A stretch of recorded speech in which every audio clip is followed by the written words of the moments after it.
Okay, it's 11 o'clock, so we should get going. The guest this week is Douglas Brodie from Edinburgh Worldwide, obviously interesting to talk to because of the whole cyber attack, but I find that we like anyway. So there's a bit of news to run through first. 4 things that I've pulled out. It's only got a bit busy the last couple of days.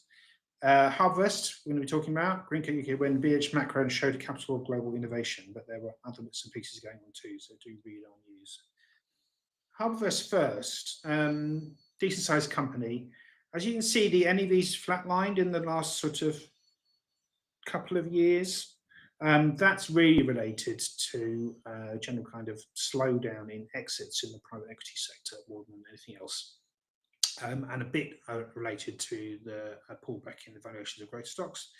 But flat NAV versus falling NAV is obviously, it's not too bad really. But the discount really got wide at the beginning of 2022 when interest rates started going up, and it is way too wide.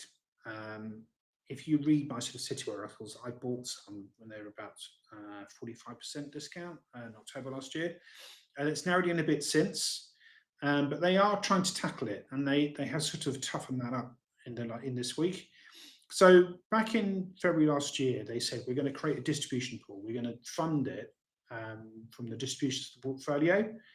So 15% of those will go towards funding some kind of return of capital, whether that's buybacks or dividends or tender offers. But buybacks is the most logical thing here.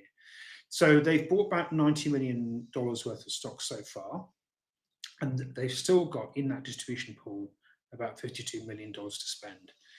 But with effect from tomorrow, they're going to double the allocation to the distribution pool to 30% of all the distributions from the portfolio. And the forecast is that they're going to get a lot more this year than they did last year. So saying $609 million, which implies $183 million of firepower. They're not being too aggressive with that. They're saying it's about 16% of the portfolio instead of 19% on average. And you'll be able to see that here. So those are the distributions and investments that they've had going way, way, way back. And you can see that those really slowed down. That's the year to 31 January 2024. They were only 7.9% NAV, and the long run average is 19, remember. And that, as I say, is what's related to the slowdown in the NAV appreciation, because they're quite conservative when they value things, and they get quite big uplifts in NAV when they exit stuff. That's common across the whole of the private equity industry, really. So a slowdown in realizations means that the NAV slows down too.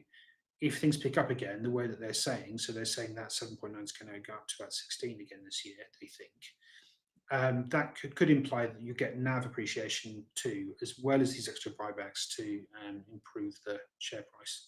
So that could all be quite good news. They're introducing a continuation vote. I don't really think that's necessary. I can't see that anybody's going to vote against continuation. It's actually got a great long-term track record. It's really just is this discount problem that they need to sort out, and part of that is the cost disclosure thing. Dave went to a meeting at the AIC this week. The FCA is just being really awkward with this. They're dragging their heels and trying to backtrack. He'll write something next week, I think, so you'll get some more info on that. And I hope the cost disclosure thing does get sorted out.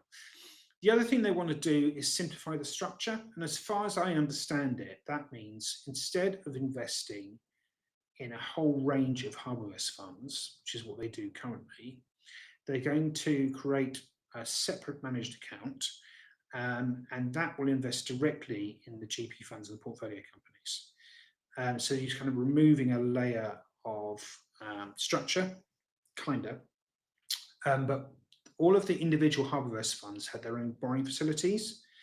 And so actually, by doing that, going directly, you do reduce some of the leverage, which could be good news, I suppose. Well, maybe makes people more comfortable. That's that one. Greencoat UK Wind. Again, the discount opened up here, really in response to the rising interest rates, but it didn't really get going on the sort of big solid funds until later. But it is getting silly now, 20%. Yield 8.6. I just think that is just the wrong price now. They did have, however, a hit to the NAV, and I think this is a one-off. And I have sort of seen it coming, and we'll talk about why in a minute. They've upped the dividend in line with inflation again, and this is something they've got a really good track record of doing, is paying dividends that rise with inflation, and obviously that's golden if you're an income investor.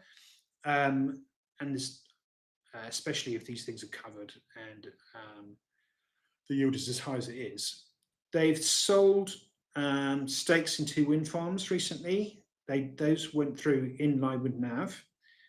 That's great and quite good news, although we have also had some news from GCP today saying that they sold some wind farms at a discount to NAV. But nevertheless, I think the NAVs here are nowhere near as, what I'm trying to say. The NAVs are about right, is what I'm saying. And they do plan to make more disposals to bring the gearing down. So I think they'll pay off the revolving credit facility first, because obviously with the interest rates higher, that's more expensive. And they'll also fund some more buybacks. They bought back £90 million worth in 2024, and they want to carry on doing that. Now, in terms of why the NAV fell, almost all of this is a re-look at the forecast generation that they get on the average wind speeds in the UK. And these have been slowing down, as you can kind of see on this chart here. So one of the things that comes with climate change is that we get more storms, and we've definitely seen that, but overall we get lower wind speeds.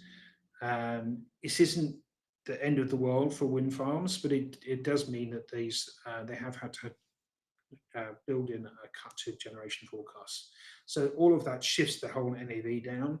But when we come through to future results, instead of regularly reporting that they didn't meet budgets, hopefully they will be more on target than not.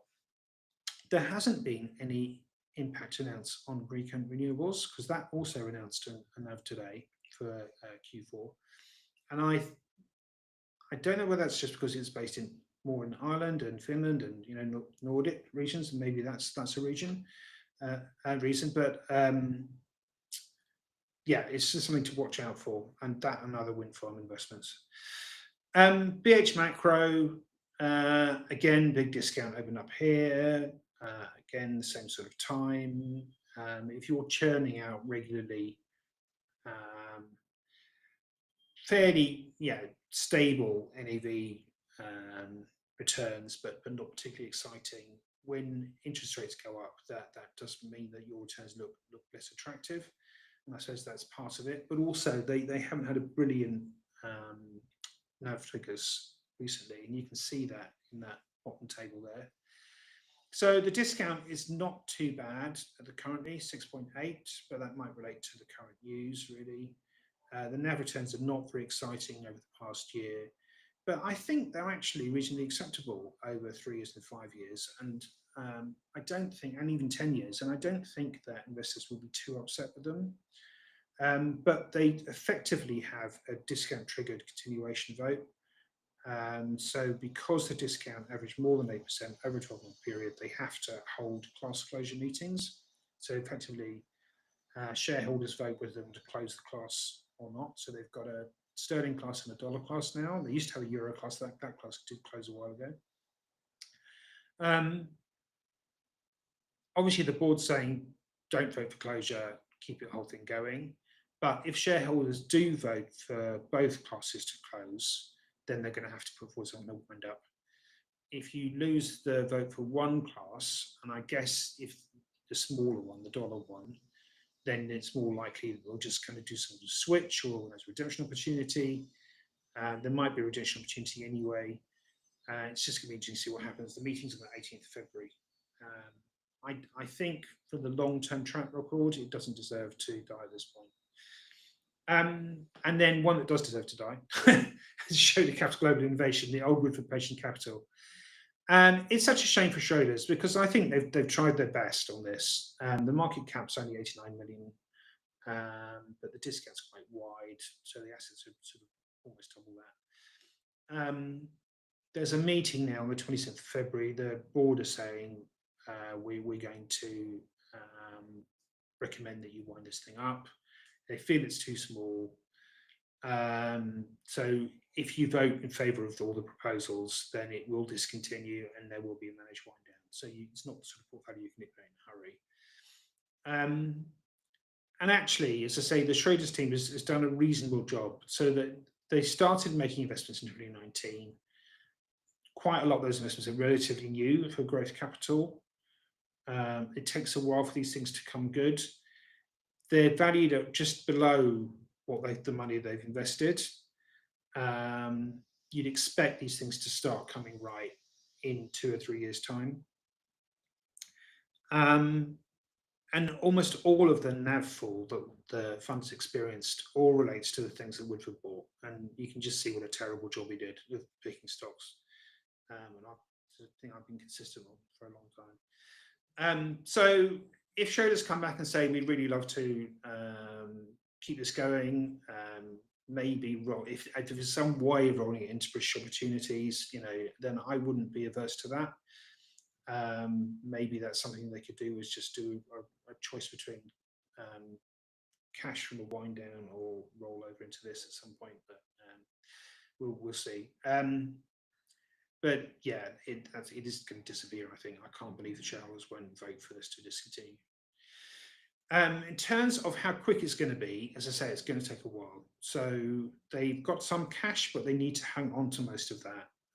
So they've got some commitments already for things that they've already invested in.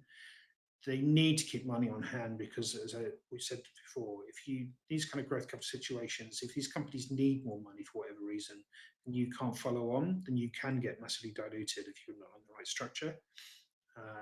And they also need a little bit of money for working capital fees and stuff. There isn't any change to the fee arrangements as far as I can work out. So the first distribution is just going to be 10 million quid, which is neither here nor there in the scheme of something that raised 800 million at the beginning. But there we go. And then it will just take years, unfortunately, unless some white knight comes along and decides to buy the portfolio, although there is some way of reconstructing it into a rollover. So there we go. That's enough from me. Now let's bring in Doug. We just need to get him on the screen. There he is. So good morning. Hi, James. Thank you very much for doing this. Obviously, we're all keen to hear about Edinburgh Worldwide and what's going on. But as usual, I'm going to hand over to you and just let you talk through the fund and what it's trying to achieve, please. And then we'll get to some questions afterwards. Sure, yeah. I think we sent through some slides. So if you could just go to the first slide in the pack, I think it's number 2. Next one. Yeah, perfect. Yeah, maybe just a bit of a reminder for those listening to what we seek to do with EWIT, because we think EWIT's got a very special remit. So we offer investors, we think, a unique exposure to immature companies really best positioned to shape the future. So for us, it's all about hunting for these tomorrow's winners, effectively. So at their core, these are companies that are solving problems. They are using technology, innovation to build things that are better, cheaper, faster, with the potential really to rewire their industries, often involving a bit of a twist around a business model innovation as well. So if you look back at sort of past successes that we've had there, we were the original team in Baillie Gifford that bought Tesla. It was roughly a $2 billion business at the time. First Model S cars coming off the production line. And it peaked at north of $1 trillion, I think, and then we moved on from that one in our funds. We were the original investors in Dexcom, became the leading diabetes management tool for type 1 and type 2 diabetics. We were the team that led the original work on SpaceX that saw us invest in 2018, basically at a point when the reusable rockets were in their infancy, and I think I'm right in saying that SpaceX hadn't even launched a single Starlink satellite at that point. So maybe what I'm trying to illustrate there is, look, there's a couple of things that you need to understand here. We look for smaller companies when we do our idea generation, but we really want to own very large, very relevant, ultimately huge and successful businesses, but buy them when they're small. And the second thing, particularly in the case of SpaceX there, it's having the flexibility to invest across public and private markets. Really, that gives us the most unconstrained, pure opportunity set to go fishing for these ideas in. But in a stock market and an investing universe that is full of noise, that we think it's the long-term patterns that matter here. And for us, that really is believing and understanding that it's innovation and technology acting as the most strongest compounding forces. They are the things that drive society forward, drive stock markets forward. And when you look a layer deeper, it's this repeated pattern of the greatest sort of changes, the most profound innovations that come along. They invariably start small, tentative, unproven. There will be lots of people wanting to shout them down, but those that can kind of get escape velocity from that, the runway for them is huge. And I think people often have short memories here. So even when you go back into the midst and look at, the beginnings of Amazon, Nvidia, and Google, you see that repeated pattern. And to do that flavor of investing well, you need to be long-term. That is an absolute prerequisite here. You need to have a high tolerance of uncertainty. If you don't have both of those, you will never unlock these opportunities. And frankly, stock markets struggle with that. They struggle with that at the best of times, and the last few years for our style of investing has not been the best of times. And that, as painful as it's been, that probably is the crux of the inefficiency that we as growth investors seek to exploit. The companies that we look for tend to be active in areas of real long-term structural growth. That's really what we're trying to illustrate on this slide here. Areas of deep change where we think the returns will be substantial, and the returns will probably accrue mostly to early pioneers in those areas. So that could be in healthcare with new biomarkers to interrogate and diagnose disease, oncology, dementia, antimicrobial resistance. We've got companies trying to be at the forefront of driving all of those. You could come to the rocket launch industry, which is seeing huge growth as rockets shift to be these rapidly reusable types. Just the costs of getting something now into orbit is fundamentally changing, and that is unlocking huge business opportunities. Low Earth orbit, geostationary satellites up in the higher orbits, the communications infrastructure, and clearly we own SpaceX, which is a unique and arguably dominant asset in that space. And as you think about space and all the infrastructure associated with that really for us, it probably will be the defining commercial and geopolitical area of importance over the coming decade and beyond. We have long-standing investments in drones, a business called AeroVironment. That's really proven its capabilities in the Ukraine conflict, and now many countries looking to access that. But frankly, use cases that extend well into law enforcement and beyond. And if you could just flip to the next slide quickly.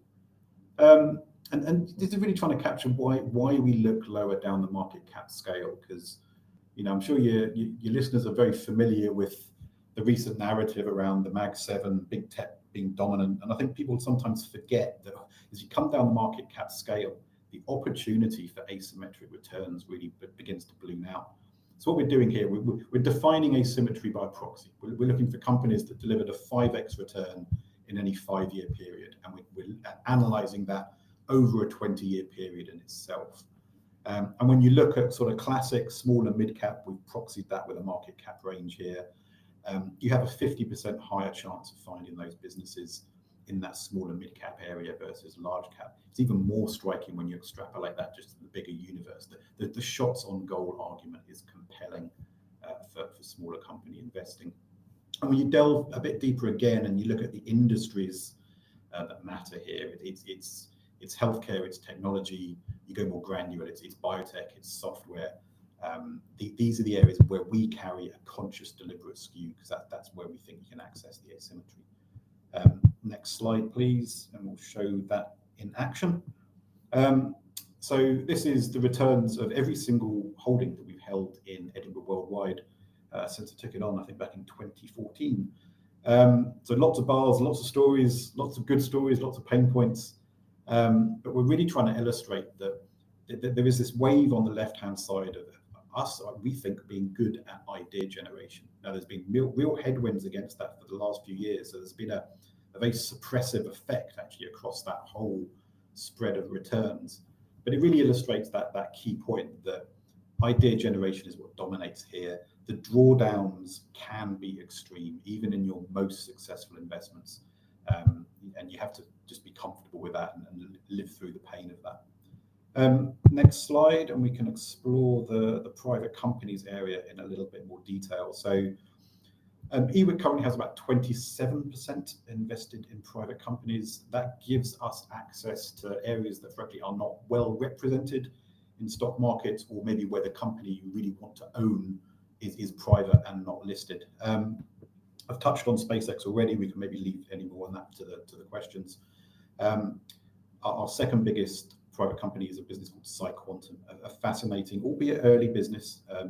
We think they are really at the forefront of making quantum computing scalable and commercially relevant in a time frame that we think could genuinely surprise others. When you look deeper, we have investments in a business called Billion to One, really pioneering very high effective but very low cost prenatal screening, just from a few mils of a mother's blood, leveraging that same technology into oncology. Astranis doing geostationary satellites, very relevant for commercial and military applications.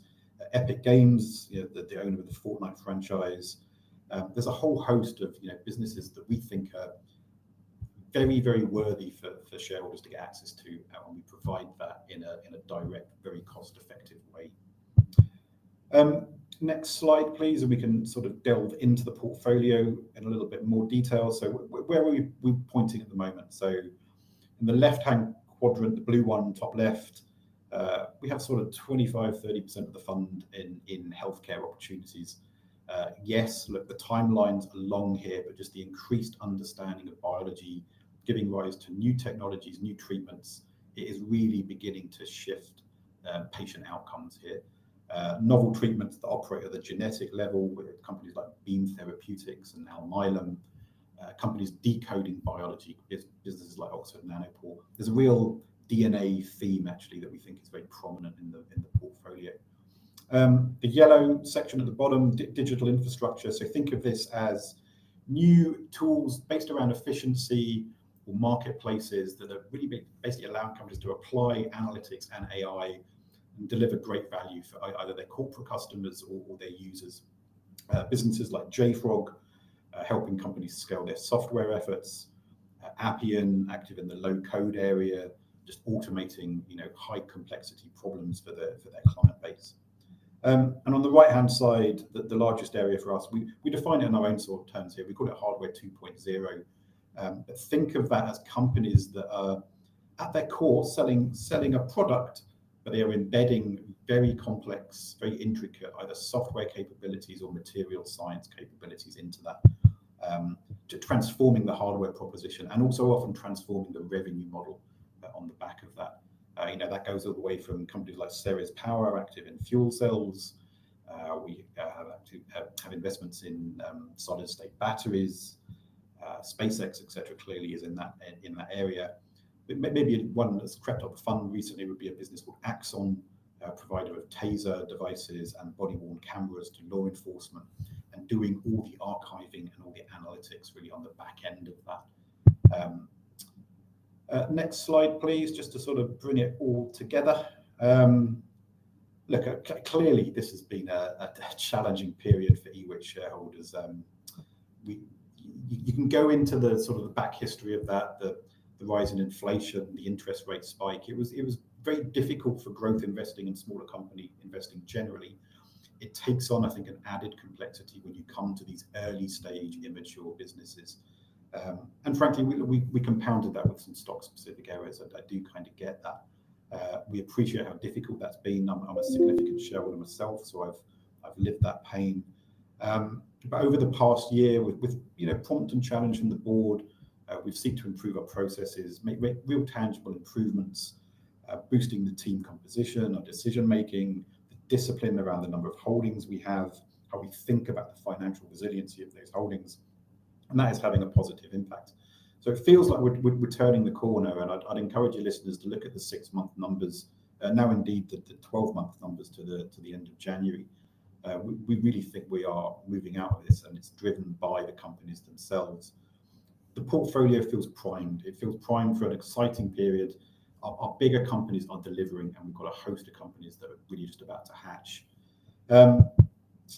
Maybe just to conclude, I would say, hopefully, we've run through the spirit of EWIT, what we seek to offer. We genuinely think this is a unique proposition. Despite the challenges, look, I think shareholders would struggle to find similar exposure elsewhere, certainly at the fee structures that we offer. And with regard to some of the proposals that are facing shareholders, look, for us investing is pretty simple. It's providing capital and support to the founders, to the innovators, those with the audacity to want to shape the future. And we as shareholders can participate as they deliver upon that. It's not about chasing transient pricing anomalies. It's not about discounts to NAV. That's trading. It's a different realm. I get that, but it's trading. For long-term patient investors, it feels like allocations to what we do are fundamental. They're almost a necessity. It's emotionally appealing. It feels logical, but it is a kind of necessity. EWIT shareholders own part of that future, and I think for me it would be a travesty for them to have that taken away from them. So, look, yeah, it's a big test of shareholder democracy and shareholder engagement coming up. I do get that, but yeah, don't let that be taken away from you. Very happy to take questions on the philosophy, the portfolio, wherever people want to go. Great, thank you, Douglas.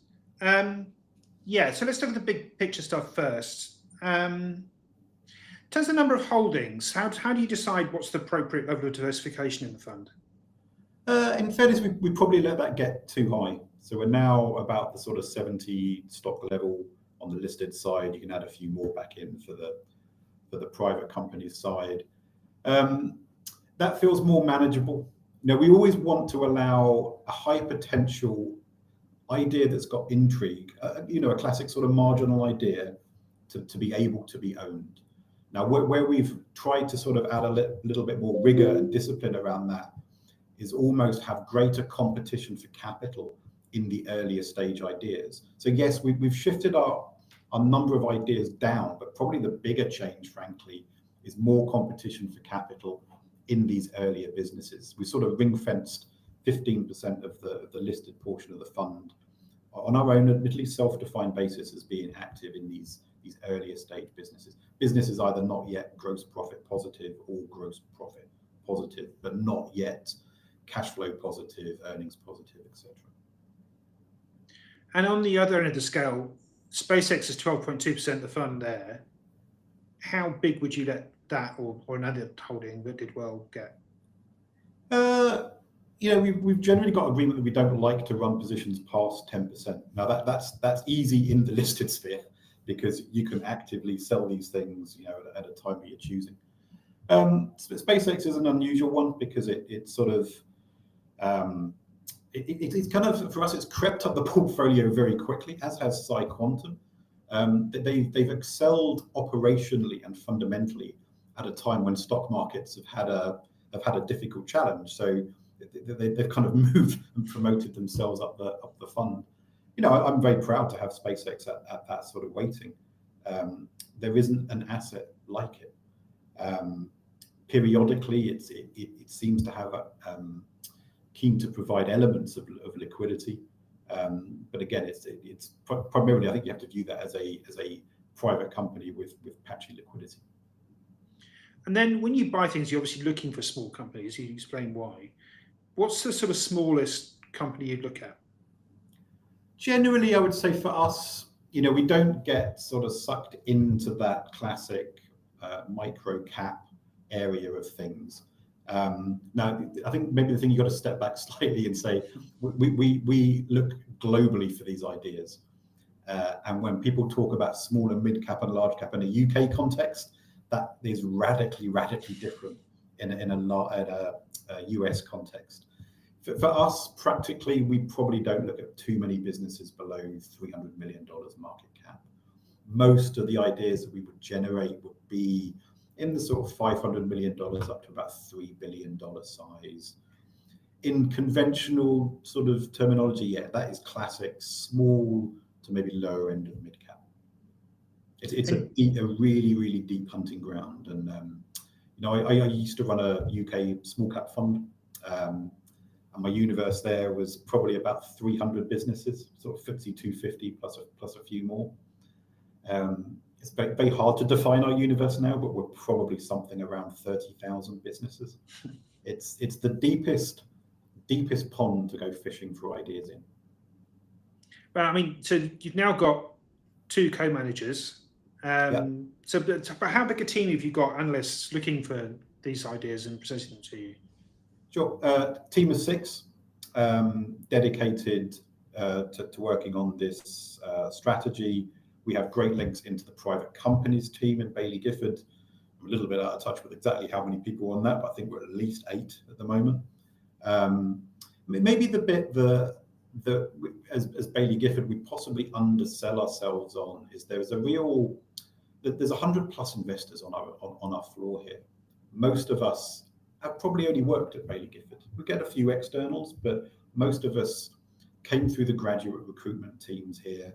We've worked on multiple investment teams. There's a real collegiate network. When we set our team up, it was basically done with a dual remit, which was to run portfolios and incubate those ideas, but disseminate them across the investment floor.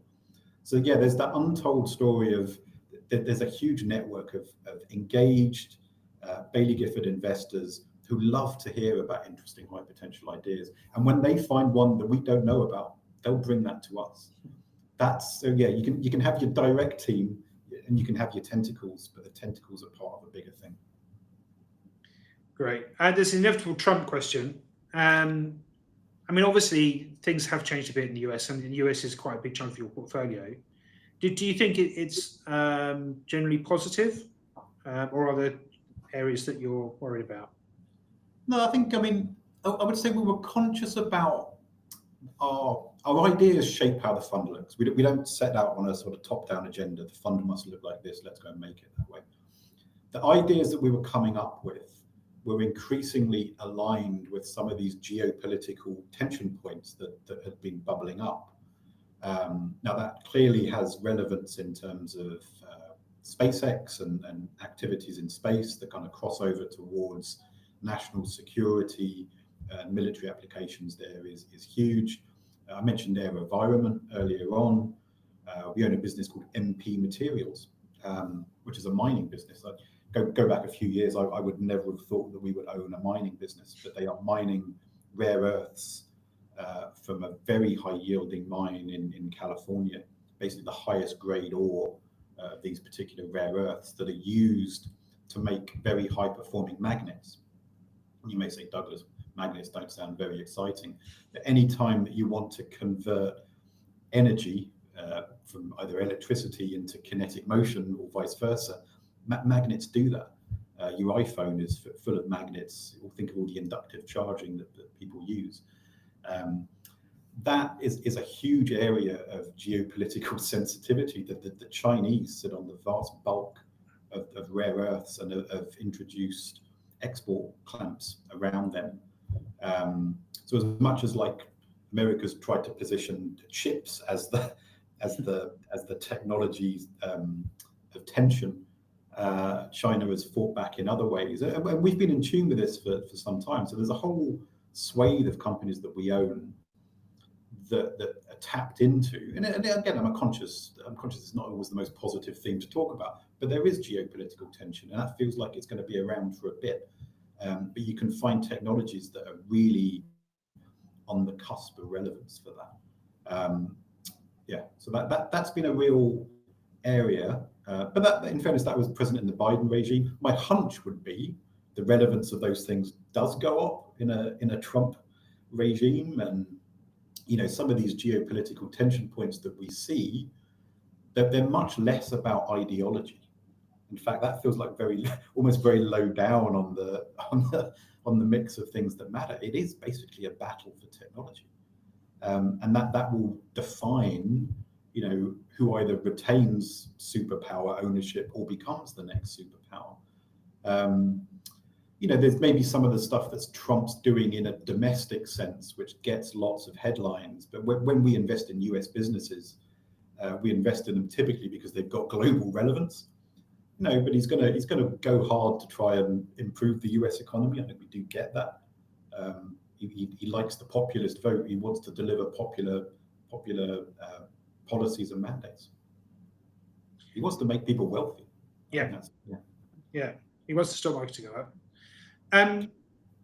Now we sort of do some sector stuff. So let's do biotech first, because there's a question here. Would you accept this? Is it saying around 60% of the fund is probably health related? Do you think that's true? No, that's not true. If you think about classic biotech, sort of drug discovery biotech, we're in the 15 to 20% range. We have about another 15 to 20% which can be medically related, anything from diagnostics through to businesses like Doximity, which is almost, think of that as a LinkedIn for doctors. So yeah, the healthcare exposure has come down. The frameworks, frankly, that we've put in place have forced it to come down a bit. And we've narrowed down, I would say, on the companies that we think are actually very heavily de-risked. If you look at the fund there, the second biggest position is a company called Alnylam. Now, we owned Alnylam when it was a totally unproven early stage biotech, first drug going into phase 1. It was long on promise and potential, but really very little clinically that you could pin your hat on. But we could see deep intrigue around what they could achieve preclinically, and if they solved all the delivery and all the therapeutic challenges, just where this could get to. For those that don't know, Alnylam has a technology for stopping the production of messenger RNA from a gene. It basically stops a gene making its protein. And it can do that with pinpoint precision. You can point this at any gene basically in the genome. And they've proved that capability up in a host of rare diseases where it's known that one gene goes wrong. If we clamp down on that gene, we can fix that disease. It's got some very interesting trials in haemophilia, looking to extend that. It's made some great strides in forms of cardiovascular disease. But this is a business now, almost view that the platform and the capabilities here are proven. And they're now beginning to point this at some huge areas of clinical relevance. So when we own these high potential biotechs, if they get it right, this isn't like, oh, we've managed to solve one drug, aren't we clever, and we'll get a pop in the share price. These can transform massive areas of relevance. The one particularly for me, I'm watching very closely with them, is that doing trials now in Alzheimer's. And some very interesting theories that they've got around clamping down the production of the amyloid precursor protein, stopping you making all the amyloid products that give rise to Alzheimer's. So yeah, we're proud of the healthcare businesses that we have, but it's quite different from we're a 10-pot biotech. Can we have $300 million because we've got something work? Fair enough. Within all of that, did you look at the whole obesity stuff? Have you got any exposure to that? And there was questions here about Novo Nordisk, but I'm guessing that was too big a company to get involved with, or so somebody like Lilly. A handful of smaller businesses active at developing sort of follow-on compounds. We don't own any per se. I know Alnylam have activities in that area, looking at obesity in general, cardiovascular health. The GLP-1 area at the moment is sort of dominated by the two companies at the top of that. It's been quite faddish in healthcare. Go back a few years, no one would have given that area much hope, much thought, much potential. Personally, I would actually think that Alnylam could come up with some very interesting therapies in that area. But you're seeing some of these, the Novos, etc., try and push their franchise quite far into areas that are almost nothing related to diabetes and obesity. But if you fix that, you might have secondary effects in other disease types. And then if we sort of switch sectors, AI is obviously a massive thing. So can you talk a bit about DeepSeek and whether you think that's made a difference to the whole sector, whether it affects anything that you hold? Yeah, so you've had this, almost the narrative in stock markets over the past sort of 18 months or so has been AI heavy. It's all about data centers. It's all about pushing GPU power and building these local language models it depends who you speak to, but they cost anywhere from 500 million up to a few billion. And that, don't get me wrong, those are big numbers, but there's lots of companies, frankly, that can afford to build their own local language models. So that always felt like something where, to an extent, that was going to be generally a bit commoditized. So you had NVIDIA almost at the top of the tree. Everyone needs the processing power, a commoditized layer of local language models that lots of players could be active in. For us, we've been much more intrigued about the applications layer. I'll come back and reference that, but just to quickly round out on the DeepSeek point. Look, I've tried to read some of the papers on this. They're properly complicated, but I get the gist of what they've tried to do. It's stripping it back to build condensed, distilled down local language models where you don't sacrifice the quality and where potentially you don't have to use anything like the GPU compute. Now that becomes hugely relevant when you think about where you might want to deploy local language, and you can start putting it on devices like this. So maybe the model to date had been, okay, all that stuff has to sit in the cloud. If anyone wants to access it, it has to be in the cloud. Now you may find you get proper distributed edge AI, is the term that people use. And I always kind of thought that that's relevant, but this might be the huge unlock there. So that could be, the company that we own that could be hugely relevant for would be Raspberry Pi. A recent purchase for us, close to home, a London-listed business. Great to see sort of interesting technology companies come through London. And for those that don't know Raspberry Pi, they make these small single board compute modules, typically used by hobbyists. And you may think that that's a bit niche. Why do you want to sell cheap computers to hobbyists? But those same hobbyists tend to end up working in industry. And there's been this repeated pattern of, in their day job, they're actually starting to deploy these things in significant volumes in real world applications. And these devices are cheap, and the processing power is very strong.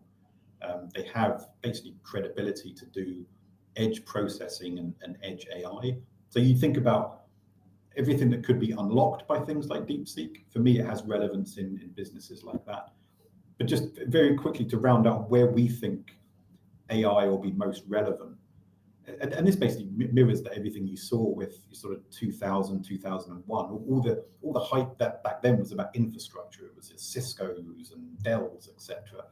And the next 20 years was defined by the companies that built things on that infrastructure. It's this applications layer that matters. And the one for us that's almost at the pinnacle of that would be Axon, which I mentioned earlier. So they have recently launched capabilities to empower police officers that wear the body-worn cameras. And pretty much every time you see incident footage, it'll say Axon in the corner of it. They are largely the monopoly type provider to that market. But a police officer now can return from being out in the field. He may have interviewed various people. He has attended various incidents. Historically, that would be hours for him to write it up. Now he just presses a button, the audio file gets processed, and an auto incident report is generated, which he still then has to verify, but it takes seconds, not hours.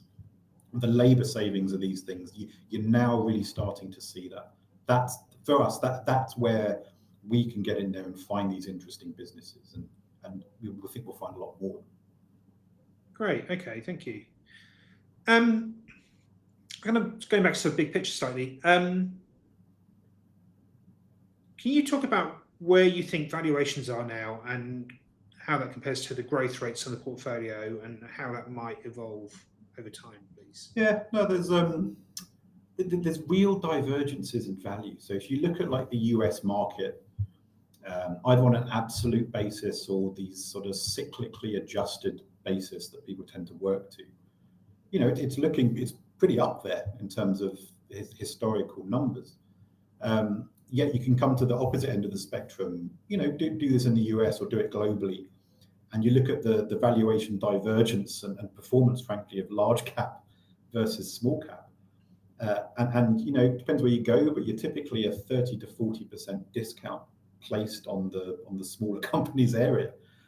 that's frankly where we're active. So there's been this very well documented sort of rise of the big tech that's almost dominated some of these valuation arguments. The concentration in some of these indices is huge. So it's basically a few stocks that can control the earnings and PE narrative.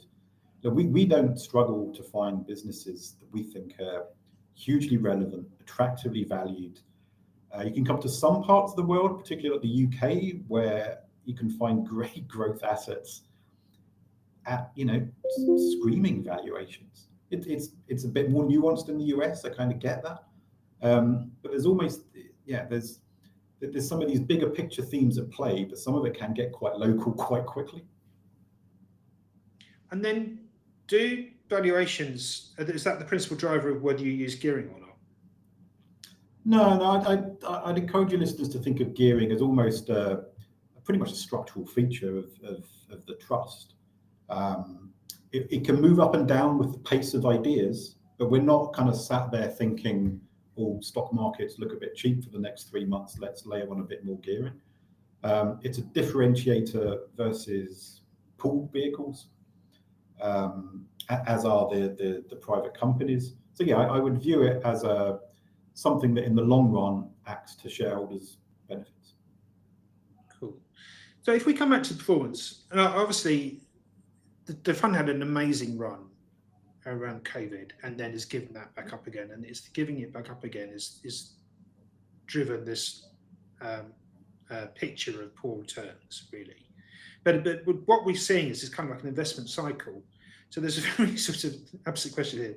So there's a gentleman who says he's 72 years old. Clearly, EWI is a long-term investment. What's the kind of time frame that you think you need to look at this fund on? Yeah, no, I get that. Think of this as a strategy that is about backing people building businesses. Now, people building businesses don't think in terms of months, quarters.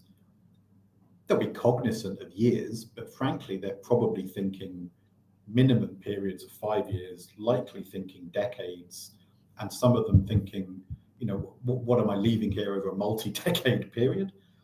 So I think, flex that accordingly, but minimum 5. When we're engaging with these businesses, we're thinking 5 to 10 plus. If you look at our holding analysis, the average time that we hold a business has been about 8 to 9 years. Now, again, like the data set's not huge in terms of that because we set this strategy up in 2014. But you have to have a time horizon that is consistent with how businesses are being built. That for us feels key. Fair enough, that makes sense. Obviously, the SABA took advantage of the sell-off and the widening discount.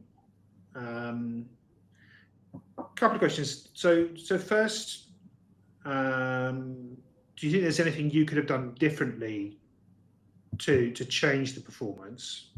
And secondly, do you think there's anything that you would do differently as a consequence of what's happened?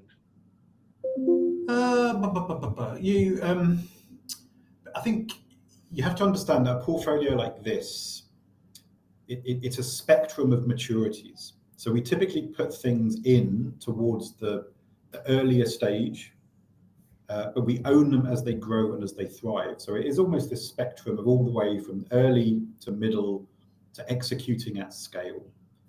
And that's a path. Now, I'd say around the edges, there's the ability to sort of flex how that path looks. But frankly, it's difficult to have a remit like we do and sort of go for, the next 2 years might be a difficult interest rate environment, so we're gonna not invest in early stage high potential businesses. But we're a strategy that invests in early stage high potential businesses. But there's a bit of flex. Maybe I would say the bit where we've made a lot of progress will be thinking about, what is an appropriate allocation to these businesses? If you want to incubate these businesses through times that may be good and may be bad, what's your capital discipline for how much you might want to ring fence in the earlier stage? That's where arguably we were light on that before, and we'd almost do it on an individual stock level, whereas now we've got much tighter rules around, at a portfolio sense, how much will we have in the earliest bucket. And frankly, that's where you take a lot of the pain in difficult times. But it's, as I've reflected upon it, it's not, the interest rates didn't rise to levels that were high by any historical standards. It was just the pace at which they came through at. And it was investors around the world having to recalibrate to that. And as they did that, the time horizons just contracted, and people's willingness to project out just evaporated. And a strategy like this is about the willingness to project out. That's the inefficiency that we seek to exploit. The last 2-3 years we've been on the wrong side of that. My hunch would be the next 2 to 3 years will be on the right side of that as that normalizes. Questions popped up here. You're talking about backing people. So what happens if the people change? If within the business, is that a reason to rethink the investment? It moves around a bit, but the rough sort of steer, I would say, for our company is probably about half of them have the founder involved in some capacity.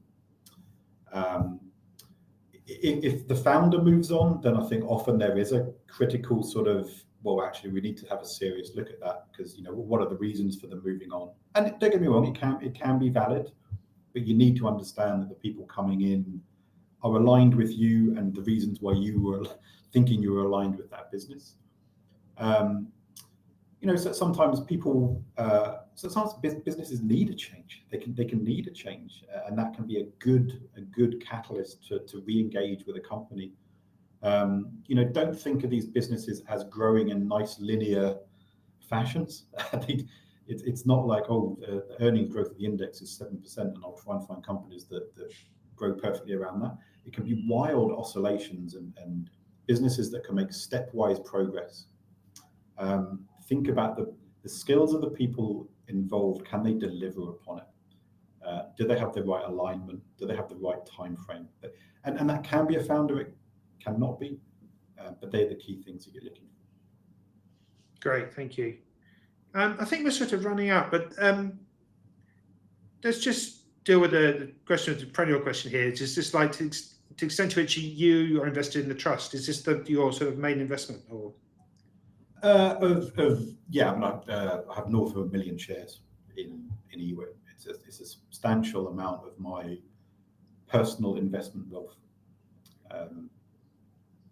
Yeah, exactly. So, as you said earlier on, you shared the pain. Good. I mean, I'm a shareholder too. I don't think that there's any. I just cannot get my head around why people want to sell a portfolio like this after it's done really badly and is starting to come good, to swap it into a portfolio of investment companies hoping to make 5% here, 10% here. I'm just getting there. I just that fundamentally is the question that we're being asked to. They're chalk and cheese in terms of their approach versus us. And look, I get that the world of finance and investment it's a broad sphere. It totally is. But we're at one end, genuinely as long-term investors, trying to do the things that we think matter to long-term returns. And shareholders have been asked to flip into an arbitrage strategy, discount closure, a trading strategy, arguably a trading strategy masquerading as an investment strategy. Yeah, I share your observations. Fair enough. Thank you very much for your time this morning, Douglas. Really interesting. Good luck with the vote, and assuming we all here in a year's time, we'll see you then. There or thereabouts. But, Thank you. Good I just sort of one last thing I would implore shareholders to vote. It's very important, and it's a real test of that democratic process. Brilliant. Thank you. Thank you. Thanks for your time. So we will be back next week, and Andrew Mahaty will be here doing the sort of roundup of January, which has obviously been quite eventful. And I'll be talking to Mark Boggett from Seraphim Space, who's another exciting growth fund, and we'll see what he has to say about the whole situation.